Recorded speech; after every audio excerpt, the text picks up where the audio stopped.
दुनिया भर से आए 42 प्रतिनिधि मंडलों के साथ G20 नई दिल्ली लीडर समिट अपने आकार, भव्यता और प्रभाव में अभूतपूर्व था।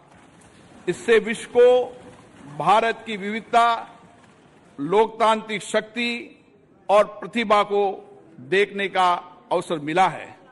भारत की G20 की अध्यक्षता समावेशी, आकांक्षी, कार्य उन्मुख, निर्णायक और जन केंद्रित रही है। G20 नेताओं के शिखर सम्मेलन में लिए गए निर्णय परिवर्तनकारी हैं और ये आने वाले दशकों में वैश्विक व्यवस्था को नया रूप देने में सहायक होंगे। माननीय प्रधानमंत्री जी के विजन और मार्गदर्शन में G20 नई दिल्ली लीडर्स समिट घोषणा पत्र को सर्वसम्मति से अपनाया गया और संवेदनशील मुद्दों पर भी सबकी सहमति बनी। विश्व स्तर पर यह स्वीकार किया गया है कि भारत के नेतृत्व एवं सक्रिय प्रयासों के कारण वैश्विक उत्तर दक्षिण के बीच दूरी के पाटने और पूर्व पश्चिम ध्रुवीकरण को नियंत्रित करने में सफलता मिली है।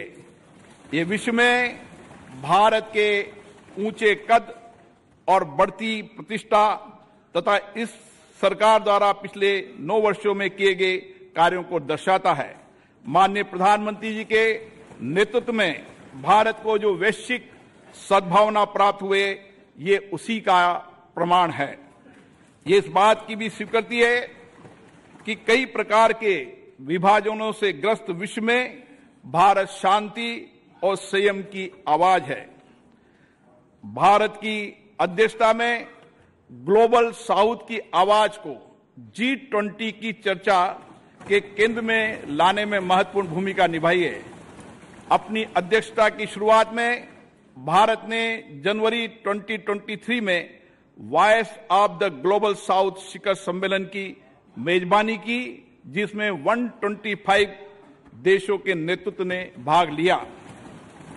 ग्लोबल साउथ के देशों की प्राथमिकताओं और अपेक्षाओं को G20 एजेंडे में शामिल किया गया।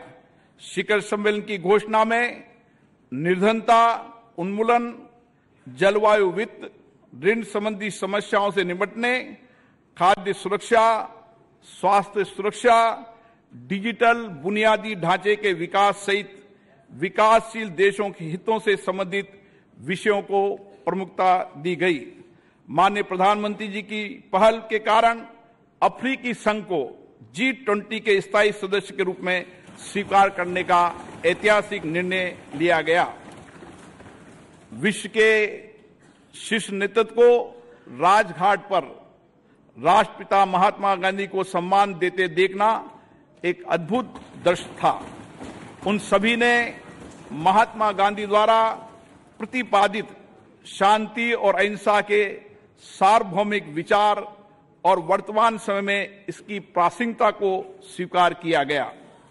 माननीय प्रधानमंत्री जी ने संयुक्त अंतर्राष्ट्रीय संस्थानों में सुधार करने, उसमें समय के अनुसार बदलाव लाने का पुरजोर समर्थन किया। इस विभाजित विश्व में स्थिरता, वृद्धि और विकास सुनिश्चित करने के लिए वास्तविक बहुपक्षवाद के लिए यह महत्वपूर्ण है। माननीय सदस्यगण, G20 का दृष्टिकोण अर्थ केंद्रित न होकर अब व्यापक रूप से मानव केंद्रित हो गया है। सतत विकास लक्ष्यों को साकार करने, अंतर्राष्ट्रीय वित्तीय संस्थानों में सुधार करने, डिजिटल सार्वजनिक बुनियादी ढांचे की स्थापना करने, हरित विकास समझौतों को प्रोत्साहित करने, महिलाओं के नेतृत्व के विकास को प्रोत्साहित करने, डिजिटल स्वास्थ्य पर वैश्विक पहल करने, पारंपरिक चिकित्सा की भूमिका को मान्यता दिए जाने जैसे विषयों को प्राथमिकता दी गई, वह सराहनीय है।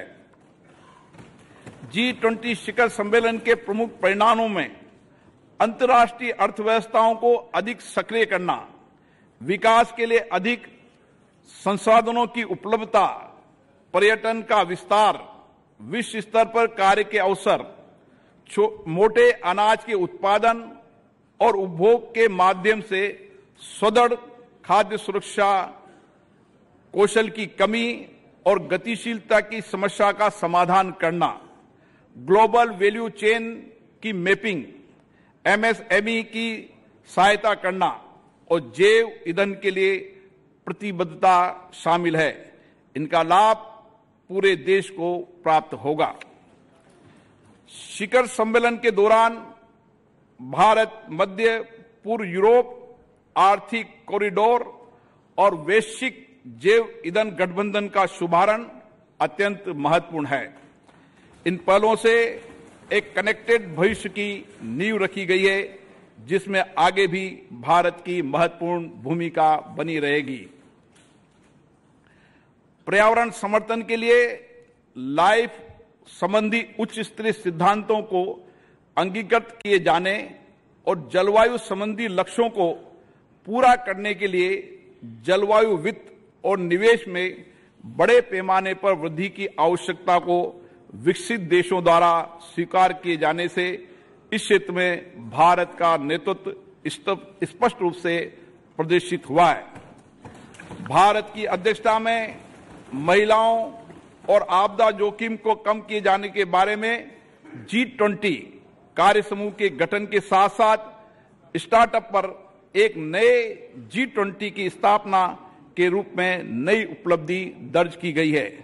खाद्य सुरक्षा के संबंध में डेक्कन उच्च स्तरीय पहल, भूमि संबंधी पहल पर गांधीनगर रोड मैप, पर्यटन के विषय पर गोवा रोड मैप, नीली और महासागरीय अर्थव्यवस्था पर चेन्नई उच्च स्तरीय पहल और काशी सांस्कृतिक पथ से आने वाले समय में विभिन्न क्षेत्रों में विश्व का मार्गदर्शन होगा और हमारे देश गौरवान्वित होंगे।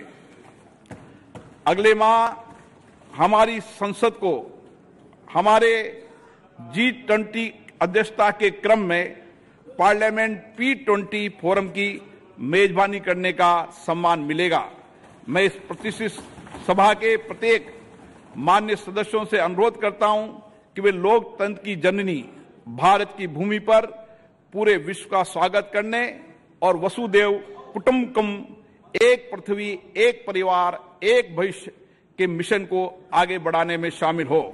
मुझे विश्वास है ये सभा इस ऐतिहासिक उपलब्धि पर माननीय प्रधानमंत्री जी के नेतृत्व की सराहना करने, भारत के लोगों को उत्साह बढ़ाने और सभी संगठनों और व्यक्तियों के योगदान को सराहना करने में मेरा साथ देगी।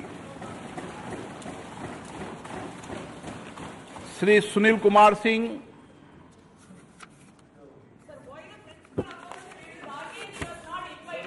माननीय अध्यक्ष महोदय, मैं विशेषाधिकार समिति का 6ठा प्रतिवेदन हिंदी और अंग्रेजी संस्करण सभा पटल पर रखता हूं। धन्यवाद। मान्य सदस्यगण, हमारा ये संसद भवन स्वतंत्रता प्राप्ति की ऐतिहासिक घड़ी से लेकर भारत के संविधान निर्माण की संपूर्ण प्रक्रिया और इसके साथ ही हमारे आधुनिक राष्ट्र की गौरवशाली लोकतांत्रिक यात्रा का साक्षी रहा है।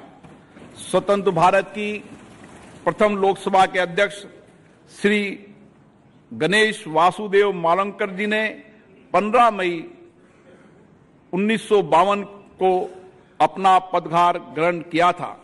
देश की सर्वोच्च लोकतांत्रिक संस्था के प्रथम अध्यक्ष के रूप में उन्होंने नियम समिति, विशेषाधिकार समिति, कार्य मंत्रणा समिति सहित कई अन्य संसदीय समितियों की स्थापना की और सदन के अंदर उच्चतम परंपराओं की नींव रखी।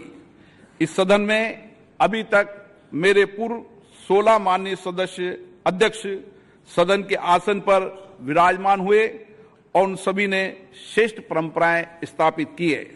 माननीय सदस्यगण, इस कक्ष के माध्यम से अब तक 15 माननीय प्रधानमंत्रियों का नेतृत्व प्राप्त हुआ। उन सभी ने अपने विचारों और कार्यों से देश की दशा और दिशा तय की है। माननीय सदस्यगण, ये सदन संवाद संस्कृति का जीवंत प्रतीक रहा है। विभिन्न दलों के बीच सहमति असहमति के बीच पिछले 75 वर्षों में देश हित में सामूहिकता से निर्णय लिए गए। संसदीय विचार विमर्श की पद्धति से देश की जनता के जीवन में सामाजिक आर्थिक மிகுந்த எதிர்பார்ப்புகளுக்கு மத்தியில் நாடாளுமன்ற சிறப்பு கூட்டத்தொடர் தொடங்கியிருக்கிறது. பிரதமர் நரேந்திர மோடி பேசுவதற்கு முன்னதாக சபாநாயகர் ஓம் பிர்லா பேசினார். டெல்லியில் G20 மாநாடை சிறப்பாக நடத்தியதற்கு பாராட்டுகளை தெரிவித்தார்.